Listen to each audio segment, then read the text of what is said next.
About Irma and what it meant to the Bay Area. Joining me right now is Dr. Chris Reynolds, an emergency operations expert. Expert is putting it mildly. Give me some of your credentials, some of the things that you've been through. Well, thank you, Al. It's a pleasure to be here. I spent about 33 years with fire rescue over in Hillsborough County, retiring in 2010 as a shift commander. Spent quite a bit of time dealing with normal day-to-day emergencies as well as disasters, as we're seeing right now, for example. And also spent quite a number of years in the Air Force, retiring after 23 years as well in 2013, and serving as an emergency preparedness liaison officer, which primarily was the defense support of civilian authorities, where we would assist local communities in disaster response and primarily provide logistics support. So you've seen what we've done so far, yes. and as of today, how do you think that we're doing, just generally, looking at the big picture? I think we're doing very well. And I think we're doing very well because we have a robust system that relies on local, state, and federal resources in advance of a disaster. The fact that we have as many people as we do that had to evacuate, and as we've seen lately, trying to get back into Florida, get back in their homes. The good and bad, right? Right. If you look at the infrastructure that's in place to support that with our Florida Highway Patrol, with our road and streets people, power grid folks, I mean, everyone's working in consort together. And you can contrast that to what happened back in '91 when Hurricane Andrew came through, it was a mess. Where it was essentially, a lockup, logistics lockup where nothing could move. There was no coordination. Contrast that to today where we have awesome coordination, and we have that because we have a professional cadre of trained and educated emergency managers serving in the roles that understand that coordination is critical for success. The script has really actually been written ahead of time. You knew what every player would need to do because it had been scripted out. Now, when we talk about, this is the conversation that also goes on, whether you shelter in place or whether you hit the road. Now, this always gets to be very controversial because I know that the overall plan has always been, well, there should be some kind of a shelter that you can go to within 2 to 5 miles of your place. What's your opinion on that? And there's this debate going on. Well, right, there is a debate going on. I mean, we've all seen on television where you have the diehard that says, well, I'm not leaving no matter what, and they're going to ride the storm out. You're always going to run into people that have that attitude, whether it's a Category 1 or a Category 5.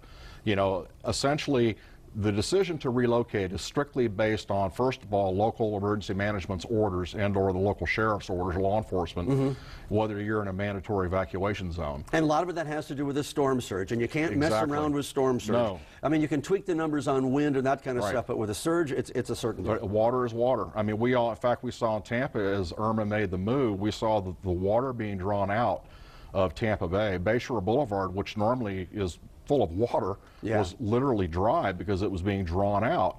And that was an indicator of what was to come with Irma going north of us and then the storm surge coming in. But that saved us too, It did save us, yes. But we're looking today, in fact, we're seeing flooding in Lithia, we're seeing flooding in most of the rivers. The Anklet River's flooding, the Alafai River's flooding, and it's flooding, the storm is 2 days past us, but we still have the tides, we still have the increased volume of water in the basin up in this area that just adds to it. So now there's another controversy going on, and when you say controversy, these are things, it just means they're talking points because people want to make the best decisions. Right. This was the first time that we had a storm that we tracked as long as we did, more than 11 days, but we were forecasting 7 to 10 days out. Now, our meteorologists are iffy on that. So, from an emergency management standpoint, is that a good practice? Well, it's a good practice because the more informed your citizenry are, the better prepared they're going to be. Because people, as we saw again, waited till the last minute to get fuel, to try to get water, to try to get sandbags, and you saw a mad rush towards the end.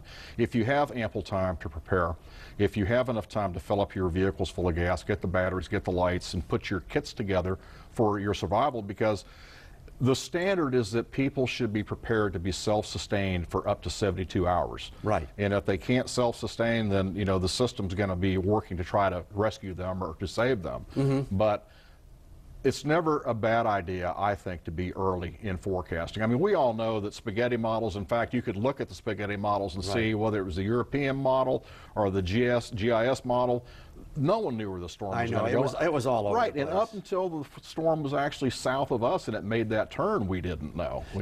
So, and there was tremendous coordination between all of the agencies, and that was really good to see. Now, what I was surprised to find out is a number of hospitals during the storm, and you are familiar with emergency medicine, they had what they call the pass-by. They were already full. We had that happen in Pinellas County in a couple locations, and Hillsborough County. So, are we prepared to handle things? I mean, we were lucky.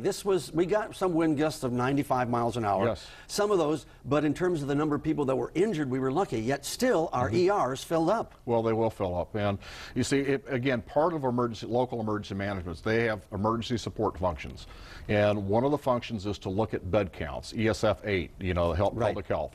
And what they do is they do essentially a scoreboard where they have bed counts of available hospitals. And if a hospital is on what we call bypass, that means they can't take either patients that are being transported by rescues or walk-ins. They then have to go to a different facility. Part of the federal response to this is the Civil Reserve Air Fleet, or CRAF. And that's something that DOD can involve to fly people into other areas. In fact, during Hurricane Katrina, we had some CRAF aircraft that assisted us. I spent time in New Orleans in the aftermath of Katrina doing evacuations, and that very same scenario could have happened here as well. So do you have any tips, because we got about a minute left, for the public that's talking about this? Our confidence in the emergency management system, though, is sky high now. We know it works, but any advice that you would give to people that are watching us? Yes, absolutely. Most important is to prepare your family, and as my colleagues know, I'm fond of saying, is have a plan. Develop a family response or emergency plan. Have your important papers that you know that are critical to your life, your last will and testament, your marriage certificates, birth certificates. Have that in a waterproof container. Have a go bag that has up to 3 days of supplies, including medication. Be sure you have plenty of batteries on hand and flashlights. Refrain from using candles. If you're out without power, because they can create fires. If you have a generator, great. Be sure that it's field and ready. Always make sure that when you use a generator, use it outside, never inside, never in a garage, in a well-ventilated area. And then you have to make a decision, and this is the tough one, and Josh talked about this on the air with me when we said, you make your decision, stick with it. Don't start second guessing, because if something bad happens, and the part that people are second guessing on, you say to yourself, 75 miles an hour, I think my roof can stand. 85 miles an hour, might be 110 miles an hour, and that's what we were facing. Yes, we were. And you still had to make that tough decision. Do I leave? Do I go? Right. Well, the Southern Building Code changed after Hurricane Andrew, with hurricane stripping and, different types of, rated windows and doors and walls. But a lot of houses in the Tampa area are Hurricane Andrew. So, if you're asking yourself the question, will my roof sustain, then that's an indicator that you need to evacuate. Go to a shelter. Well, overall, A for how we responded, you Absolutely, think? A+. I have to say that our folks, local, state, and federal, have done a magnificent job. All right. Good talking to you, Chris. Dr. Yes, sir. Chris Reynolds, emergency operations expert. Thank you so much for joining us. Thank you, Al. Appreciate it. Thank you. Your weather on the 9 Sports.